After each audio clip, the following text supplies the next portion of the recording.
The latest Veterans Administration scandal. It's new tonight from our ABC 7i team. The VA's main suicide hotline has been putting vets on hold or sending callers to voicemail in their moment of need.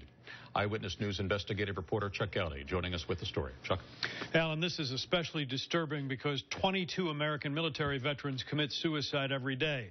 And now new findings tonight that the VA suicide hotline has been telling some callers to leave a message while others are transferred to nowhere.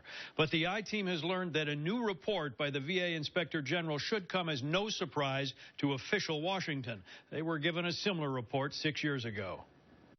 But is your boyfriend having any suicidal thoughts? This is where the VA's main suicide hotline is supposed to answer calls 24/7. And I'm going to stay on the phone to you till somebody arrives. But tonight, this call center near Rochester, New York, has been called out by the VA Inspector General.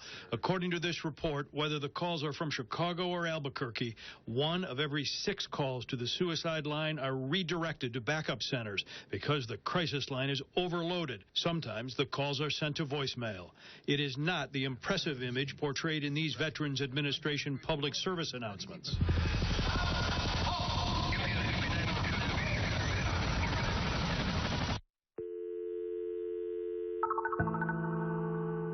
Thank you for calling the Veterans Crisis Line. Tonight, Illinois Senator Mark Kirk, chairman of a Veterans Affairs subcommittee, says the mishandled calls are a function of corruption and incompetence at the VA, which he says knows no boundaries. What sounds like a broken record, a VA internal report 6 years ago found that all veterans' phone lines were dysfunctional, not just the crisis hotline. In this report obtained by the I-Team, investigators found that inquiring veterans reached an agent 76% of the time. Of those reaching an agent, agents answered 72% of their questions correctly.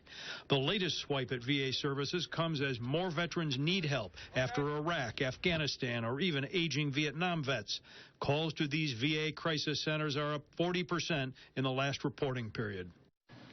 1/5 of all suicides in the U.S. are veterans. Tonight, a VA official says the agency is working to upgrade the crisis hotline by hiring more staff and scheduling them better during peak call hours, which is half the day.